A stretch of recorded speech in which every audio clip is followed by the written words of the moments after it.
नमस्कार दोस्तों, आप सभी का स्वागत है आपके अपने यूट्यूब चैनल एग्ज़ाम फतेह पर।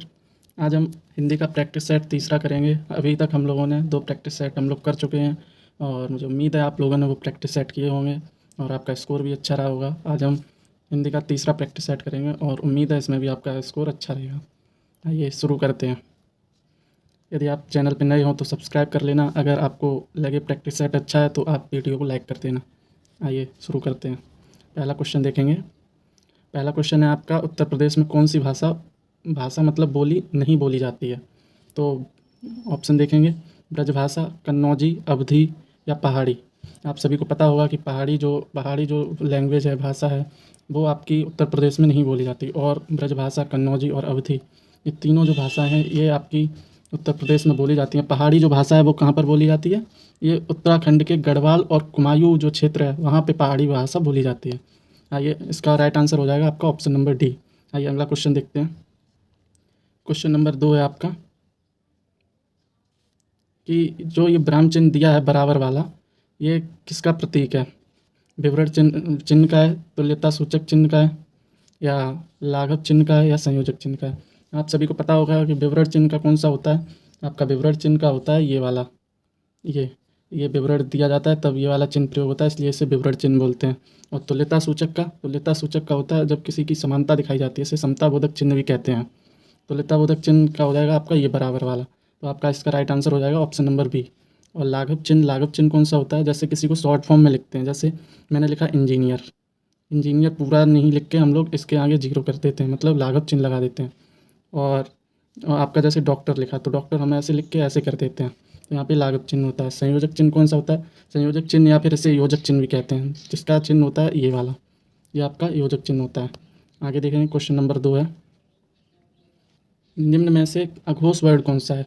ये अघोष वर्ड वाला हमारा प्रैक्टिस सेट 1 में भी था, 2 में भी था और ये तीसरे में भी है। यानी कि अघोष वर्ड से तो क्वेश्चन बनता ही है। और महाप्राण मतलब अघोष, सघोष और आपके महाप्राण और अल्पप्राण, इनसे क्वेश्चन बन ही जाता है। तो आइए ये वाला करते हैं हम लोग। क्वेश्चन नंबर 3 देखेंगे, अघोष कौन कौन से होते हैं? अघोष हम लोगों ने देखा था कि आपका फर्स्ट वर्ग होता है और सेकंड वर्ग होता है। ठीक है, इसके साथ में क्या क्या होता है? इसमें तीनों जो सा होते हैं, सा और सा, तीनों सा आपके अघोष में आते हैं। तो हम लोग देखेंगे यहाँ पे जो का जो है आपका, का जो दिया हुआ है ये हमारे पहले वर्ग में आता है। वर्णमाला में जो स्पर्श व्यंजन दिए होते हैं 5 वर्ग में डिवाइड होते हैं, तो पहले वर्ग में हमारा का आता है। तो इसका राइट आंसर हो जाएगा आपका का, तीसरे का सी, बिल्कुल सही आंसर हो जाएगा। क्वेश्चन नंबर 4 देखेंगे। क्वेश्चन नंबर 4 दिया हुआ है, प्रतिमान में समास कौन सा है? जिसके आगे मान लो प्रति लगा होता है वहाँ पर अधिकतर अव्ययी भाव समास होता है। प्रति अव्यय लगा के बना हुआ है ये, ठीक है। और पूर्व पद जो है आपका अव्यय होने के कारण ये आपका अव्ययी भाव समास है। अव्ययी भाव समास के और भी उदाहरण हैं, जैसे आपका हो गया भरपेट। और आपका हो गया ये प्रतिमान था तो आपका एक प्रतिकूल भी होता है, प्रतिकूल।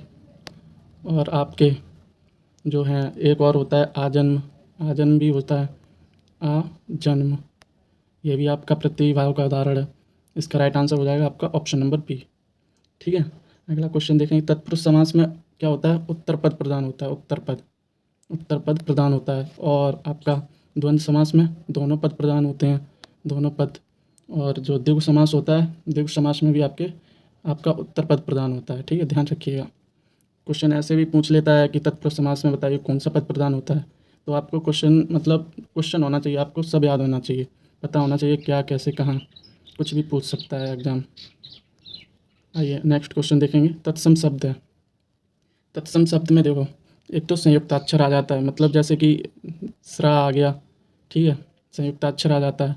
और जो ये वाली जो मात्रा है ये हमेशा तद्भव में आती है, ये चंद्र बिंदु जो है ये हमेशा तद्भव में आती है। ऐसे तो बहुत से शब्द हैं, जैसे कि अगर याद करने बैठोगे कुछ ट्रिक्स भी लगाई जाती हैं तभी पेपर क्लियर होता है। जो सब कुछ याद कर लेते हैं वो तो महान ही है। तो यहाँ पे आपका आंसर इसमें क्या हो जाएगा? तत्सम कौन सा है यहाँ पे? तत्सम है आपका अमृत, ठीक है। यहाँ पे आपका आंसर हो जाएगा अमृत। अमृत कैसा है? ये आपका तद्भव तत्सम है, ठीक है। और जो शेष हैं माता और आंचल, ये तो आपके तद्भव हो गए, तद्भव। और जो काठ जो है ये आपका देशज शब्द है, ठीक है। नेक्स्ट 6वां क्वेश्चन देखेंगे। पढ़ने में ठहरने के लिए जिन चिन्हों का प्रयोग किया जाता है उन्हें कहते हैं, उन्हें क्या कहते हैं? प्रत्यय कहते हैं, उपसर्ग कहते हैं, प्रत्यय कहते हैं, संधि कहते हैं, विराम चिन्ह कहते हैं। ठहरने के लिए जिन चिन्हों का प्रयोग होता है उन्हें तो हम विराम चिन्ह कहते हैं ना। और प्रत्यय क्या होता है? जो किसी मतलब किसी शब्द में पीछे जुड़कर उसका अर्थ बदल दे उसे प्रत्यय कहते हैं, और जो आगे जुड़ के अर्थ बदल देता है उसे उपसर्ग कहते हैं। संधि दो वर्णों का मेल होता है संधि। ठीक है, ध्यान रखिएगा, इंपॉर्टेंट क्वेश्चन है। अच्छा, इसका चटमे का क्या हो जाएगा आपका? विराम चिन्ह। ऑप्शन नंबर डी बिल्कुल राइट आंसर हो जाएगा। अगला क्वेश्चन देखेंगे, सातवां है वाक्यांशों के लिए एक शब्द पूछा गया है, जो कि आपके UP SSC पैट का जो सिलेबस है उसमें भी वाक्यांशों के लिए एक शब्द दिया गया है। और विलोम शब्द, लोकोक्ति, जो मुहावरे हैं, पर्यायवाची शब्द हैं, ये सब सिलेबस में हो, और ये आपके इस प्रैक्टिस सेट में भी चल रहा है। गद्यांश भी एक हमने लिया है इसमें। तो ये प्रैक्टिस सेट जो है आपके UP SSC पैट के लिए भी बहुत महत्वपूर्ण है, क्योंकि देखना आप इसी प्रैक्टिस सेट से आपके जो विलोम शब्द, पर्यायवाची और वाक्यांश के लिए एक शब्द, ये सब इसी से फंस जाएंगे। बस आप इसे देखते रहिए और अपनी प्रैक्टिस करते रहिए। भविष्य में होने वाला के लिए एक शब्द होगा भावी। आपका 7वें का ऑप्शन नंबर ए बिल्कुल सही हो जाएगा। क्वेश्चन नंबर 8 देखेंगे, हास्य रस का स्थायी भाव है। हास्य रस का स्थायी भाव क्या है? हास्य रस का आपका स्थायी भाव है हास। हर्ष नहीं होगा, हर्ष मत लगा देना, ठीक है। क्वेश्चन नंबर आपका 8 का आंसर क्या हो जाएगा? Option number C. 9वां क्वेश्चन देखेंगे। 9वां क्वेश्चन दिया हुआ है, प्राकमुख। प्राकमुख किसका संधि विच्छेद है? प्राकमुख किसका संधि विच्छेद है? अच्छा, इसमें कौन सी संधि है? इसका ये प्राकमुख का संधि विच्छेद है। इसमें कौन सी संधि है? आपकी व्यंजन संधि है। व्यंजन संधि है, ठीक है, ध्यान रखिएगा। 9वें का आंसर क्या हो जाएगा? ऑप्शन नंबर सी बिल्कुल राइट आंसर हो जाएगा। अब आपके 10वें क्वेश्चन में क्या पूछा गया है? 10वें क्वेश्चन में पूछा गया है, शीतल शब्द का संधि विच्छेद करने पर प्रत्यय के रूप में क्या प्राप्त होगा? अच्छा, शीतल का हम संधि विच्छेद कर लेंगे। संधि विच्छेद हम कहाँ से करते हैं? जहाँ से तो अर्थपूर्ण शब्द बन जाए, ठीक है। शीतल का हम करेंगे शीत प्लस ला, शीतल। शीतल का हमने संधि विच्छेद कर लिया, ठीक है। शीतल में अब हमें प्रत्यय के रूप में क्या प्राप्त हुआ? ला। ला हमारा यहाँ पे प्रत्यय हो जाएगा, ठीक है। और तो आपका राइट आंसर क्या हो जाएगा? 10 का हो जाएगा ऑप्शन नंबर सी, ला, ठीक है। अगला क्वेश्चन देखेंगे, 11वां है, निषिद्ध के लिए सही विलोम शब्द है। निषिद्ध के लिए क्या सही विलोम शब्द है? सिद्ध है, अनिषिद्ध है, घृणित है, विहित है। जिसने नहीं पढ़ा है वो तो अनिषिद्ध लगा के आ जाएगा, लेकिन आपका ये गलत हो जाएगा। इसका राइट आंसर है ऑप्शन नंबर सी, विहित। 11 निषिद्ध का सही विलोम शब्द क्या है? विहित है, ठीक है, ध्यान रखिएगा। 12वां क्वेश्चन क्या दिया हुआ है? 12वां क्वेश्चन आपसे पूछा गया है कि लड़के हंस रहे होंगे, यह वाक्य किस वाच्य में है? अच्छा, इसमें कौन सा वाच्य है? इसमें आपका कौन सा वाच्य? कृतवाच्य है, भाववाच्य और कर्मवाच्य। ये तो होगा ही नहीं, ठीक है। कृतवाच्य में क्या होता है?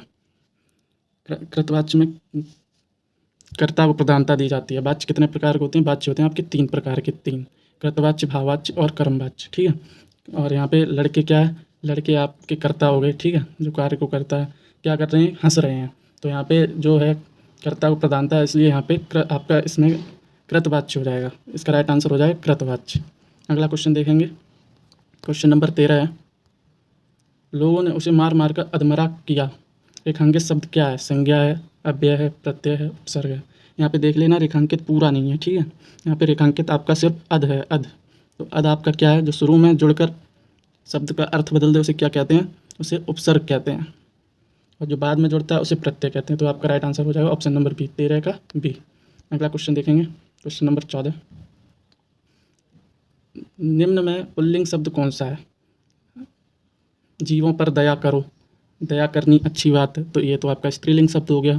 प्रार्थना कीजिए, तो ये भी आपका स्त्रीलिंग शब्द हो गया। वायु बह रही है, ये भी आपका स्त्रीलिंग शब्द हो गया।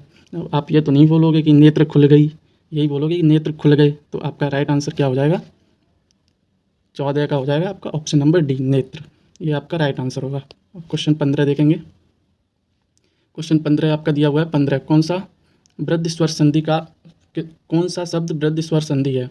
इसमें स्वयंभू, अत्युष्ण, महोत्सव, महोजस्वी, ये आपका राइट आंसर हो जाएगा। वृद्धि संधि अच्छा कैसे बनती है?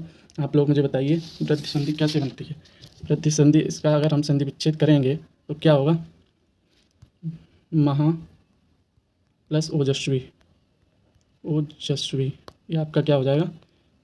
अगर इसे जब बड़ा आ और छोटा ओ या ऊ, ओ और औ मिलके जब आ छोटा आ या बड़ा आ छोटे ओ या औ से मिलते हैं तो वहाँ पे आपका क्या बनता है, औ बनता है, हमेशा वृद्धि होती है मात्रा में, ऐसे याद रखना, हमेशा मात्रा में वृद्धि होती है, वहाँ पे आपकी कौन सी संधि होगी, वहाँ पे वृद्धि स्वर संधि होगी। आपका राइट आंसर हो जाएगा ऑप्शन नंबर डी, 15 का डी। अगला क्वेश्चन देखेंगे, क्वेश्चन नंबर 16 दिया हुआ है, ठीक ठीक न्याय हो जाना। इसका इसमें पूछा है, अर्थ के लिए कौन सी लोकोक्ति है। दूध का दूध पानी का पानी, दोनों हाथों में लड्डू, ढोल के भीतर पोल, दो लड़े तीसरा ले उड़े। इसमें कौन सा आपका राइट आंसर है, ठीक ठीक न्याय हो जाना, मतलब दूध का दूध पानी का पानी हो जाना, यानी 16 का आपका ए बिल्कुल राइट आंसर हो जाएगा। अगला क्वेश्चन देखेंगे, आपका क्वेश्चन नंबर 17 दिया हुआ है, पत्थर के लिए सही पर्यायवाची वाले शब्दों की पंक्ति को चुनिए। प्रस्तर पाषाण उपल, प्रस्तर पाषाण उत्पल, प्रस्तर पाषाण उपल, पलस्तर पाषाण या उपल। अब आप लोग यहाँ पे देख रहे होंगे, आप लोगों को लग रहा होगा कि आपका ऑप्शन नंबर ए सही है, लेकिन ऐसा बिल्कुल भी नहीं है, क्योंकि ऑप्शन नंबर और ए और ऑप्शन नंबर सी बिल्कुल एक जैसे लग रहे हैं, लेकिन यहाँ पे देखिए इसमें मात्रा गलत है। पाषाण हमेशा ऐसा लिखा जाता है, पाषाण पाषाण, ठीक है, लेकिन यहाँ पे क्या लिखा हुआ है, यहाँ पे मात्रा आ की नहीं चढ़ी है। आपका राइट आंसर यहाँ पे हो जाएगा ऑप्शन नंबर सी, बिल्कुल सही होगा। यहाँ पे 18वां क्वेश्चन देखेगा, बरवे बरवे किस प्रकार का छंद है। वार्णिक छंद है, विषम छंद है, या मात्रिक अर्धसम छंद है, मात्रिक सम छंद है। बरवे किस प्रकार का छंद है, बरवे आपका अर्धसम मात्रिक छंद है, मात्रिक अर्धसम छंद है, ठीक है, ऑप्शन नंबर सी हो जाएगा। अच्छा, इसमें जो सम होता है, सम चरण में कितनी मात्राएं होती हैं, 7, और विषम में कितनी होती हैं, 12, ठीक है, कुल 19 मात्राएं होती हैं। सम चरण में 7 और विषम में आपकी 12 मात्राएं होती हैं। क्वेश्चन इसका राइट आंसर हो जाएगा option number C. Question number अगला देखेंगे, 19 दिया हुआ है, उसका लड़का लंबा है, मैं विशेषण का चयन करें। कैसे कैसे विशेषण पहचानेंगे, यहाँ पे आपकी संज्ञा क्या हो जाएगी, लड़का कैसा है, लड़का लंबा, जो यानी संज्ञा की विशेषता बता रहा है। संज्ञा सर्वनाम की विशेषता बताने वाले शब्द को विशेषण कहते हैं। संज्ञा की सब विशेषता क्या बता रहा है कि लड़का जो है लंबा है, तो यहाँ पे आपका ये विशेषण हो जाएगा, ये आपका विशेष हो जाएगा। तो आपका विशेषण इसमें क्या है, लंबा। 19 का बी बिल्कुल सही हो जाएगा। यहाँ पे 20वां देखेंगे, गंगा तट पर कुछ लोग भजन कर रहे थे, रेखांकित शब्द में कौन सा समास है। समास इसमें देखेंगे कौन सा समास है। गंगा तट का हम अगर समास विग्रह करेंगे तो क्या आएगा, इसका आएगा गंगा का तट, गंगा का तट। अब आप लोगों को दिख रहा होगा कि इसमें कौन सा समास है, इसमें आपका हो जाएगा तत्पुरुष समास। तत्पुरुष समास में भी अगर मैं पूछूँ तो कौन सा समास होगा, इसमें अगर विभक्ति देखेंगे गंगा का, ठीक है, गंगा का संबंध तत्पुरुष हो जाएगा, संबंध, क्योंकि संबंध कौन सा होता है, संबंध में क्या क्या आता है, का की के होता है, ठीक है, का की के आता है संबंध में, तो यहाँ पे हो जाएगा आपका संबंध तत्पुरुष समास। अच्छा, अब इसका आंसर हो गया आपका ऑप्शन नंबर बी। 21 वाला देखेंगे, 21 क्वेश्चन देखेंगे, निम्नलिखित में से तद्भव शब्द है, ज्योत्सना, सृष्टि, परीक्षा, आँख। आपका जो अभी मैंने बताया था, ये जो चंद्र बिंदु दी हुई है, ये हमेशा कहाँ पे आती है, ये हमेशा तद्भव में आती है, ठीक है। इसका तत्सम क्या होता है, अच्छा तो इसका आँख का तत्सम क्या होगा, आँख का तत्सम होगा आपका अच्छे, ये इसका तत्सम हो जाएगा। अगला क्वेश्चन देखेंगे, क्वेश्चन नंबर 22 दिया हुआ है आपका, हार्दिक इच्छा के लिए उपयुक्त शब्द है। हार्दिक इच्छा के लिए कौन सा शब्द जो हार्दिक इच्छा को कवर कर सकता है, मतलब इसकी हार्दिक इच्छा की जगह कौन सा शब्द प्रयोग किया जा सकता है। अभिलाषा किया जा सकता है, वासना किया जा सकता है, इच्छा किया जा सकता है, आकांक्षा किया जा सकता है। आपका राइट आंसर हो जाएगा, हम हार्दिक इच्छा की जगह अभिलाषा प्रयोग कर सकते हैं, ठीक है, ऑप्शन नंबर ये आपका बिल्कुल राइट आंसर हो जाएगा। अगला क्वेश्चन देखेंगे, क्वेश्चन नंबर 23।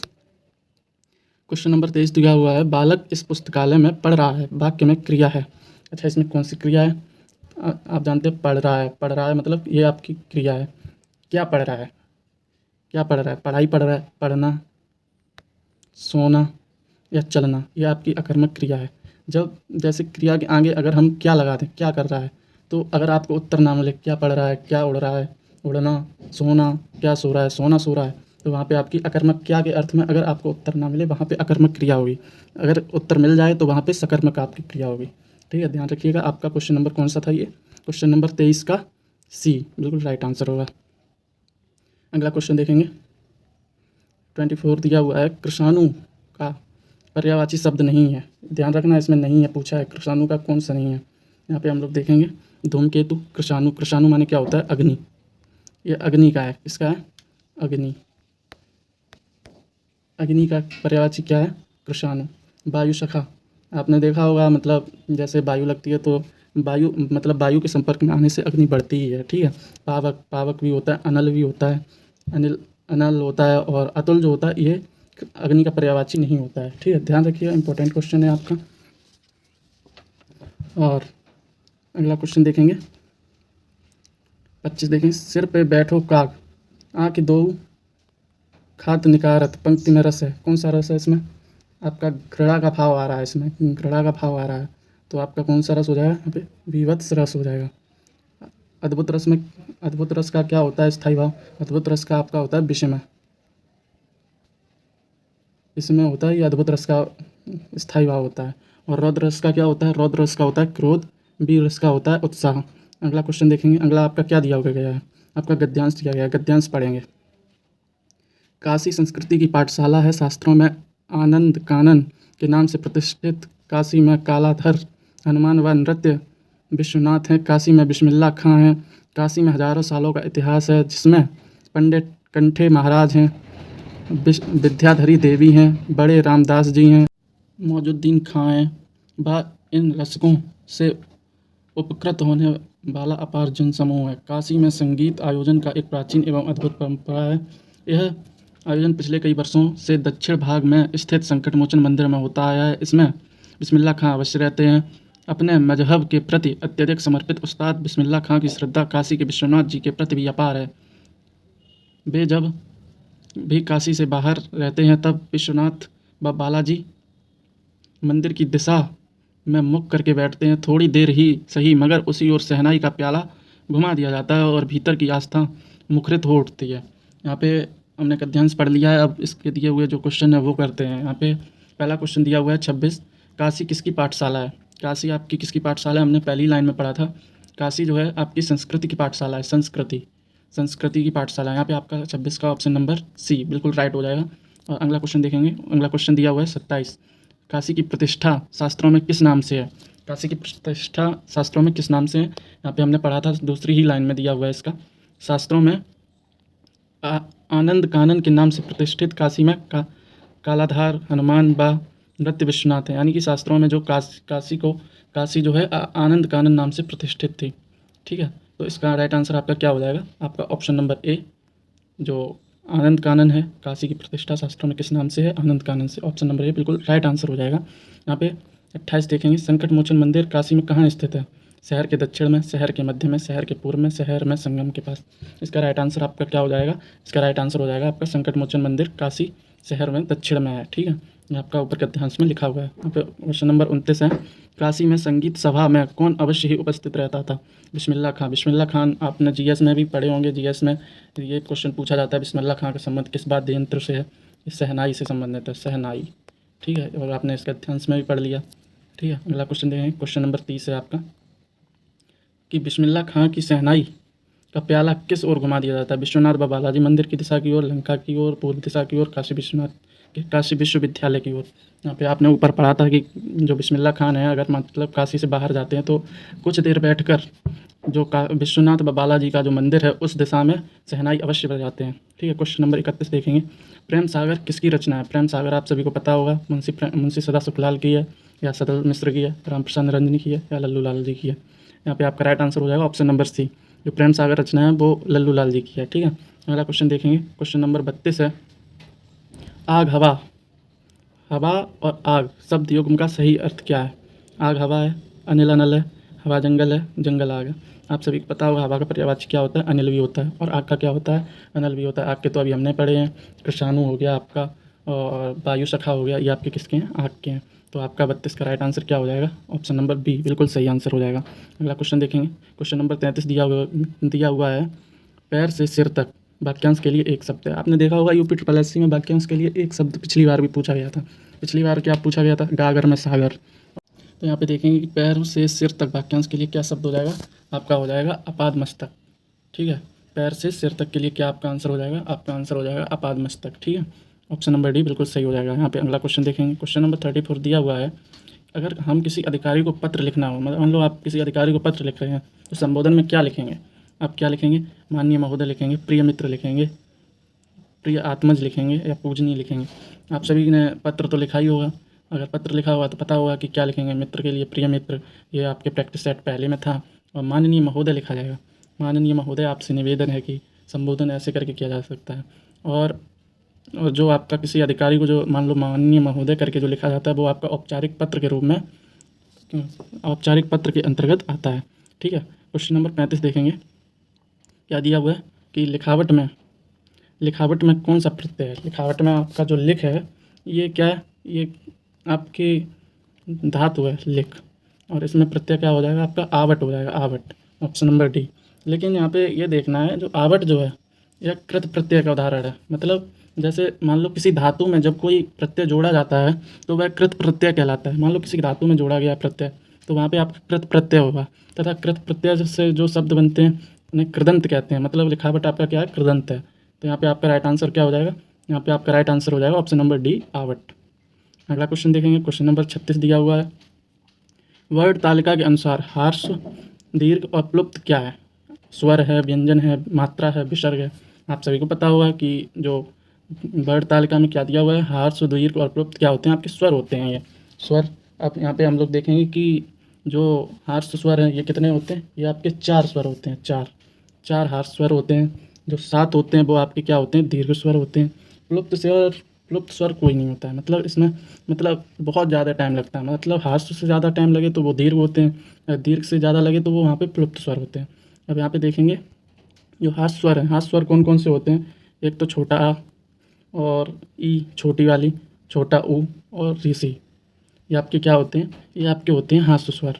और दीर्घ स्वर कौन कौन से होते हैं, बड़ा आ हो गया, बड़ी ई हो गई, बड़ा ऊ हो गया, और छोटा ए, बड़ा ए, छोटा ओ और औ।